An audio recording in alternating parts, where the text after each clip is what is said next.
So this lesson we're going to be taking an input and returning back the equivalent Roman numeral of that input. So we do have a formula, we've got all of the Roman numeral values, and then we've got a formula that we can apply to the input in order to return back the output. So in this lesson we're going to be converting a value to a Roman numeral equivalent. So we're going to have a custom formula, so under the extensions, apps, script, and this is where we create our custom formula function. And so we just call this to Roman, and it's going to require the one parameter, which could be the number from column A, and that's going to give us the ability to output it into column B.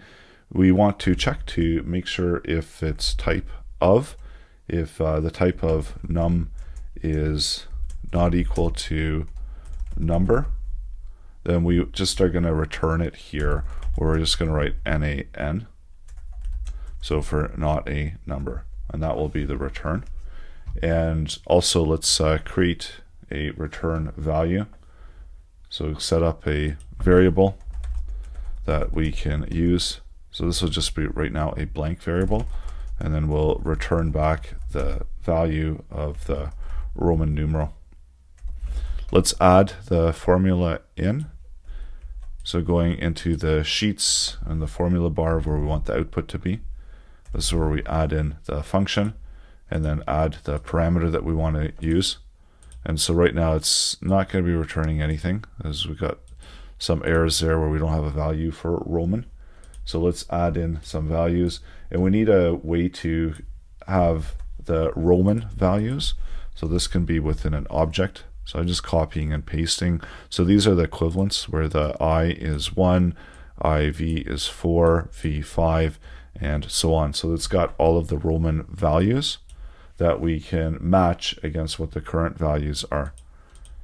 And let's take the value, so loop through, and get the value of the key in the Roman values. So we're going to loop through all of the available Roman values, and then loop through while the value of num is greater than or equal to the Roman values using whatever the returned key value is. And this will continue to loop through in order to construct the Roman numerals, because some of the numbers, obviously, they're going to be more than one character, so we want to be able to construct the Roman values properly. So we're just going to be simply adding it to whatever the key is, and the key is going to be this value here. So that's how we're going to be getting the Roman values. And then for the number, we're going to subtract whatever the Roman values are and subtracting it by its key value. And let's see what we've got now. So when we go down, so now we're able to get the Roman values, numerals for the values.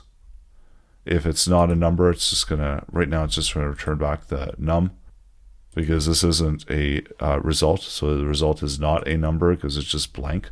So let's add in some values here. And if these values are text-based, it's also going to return back a num.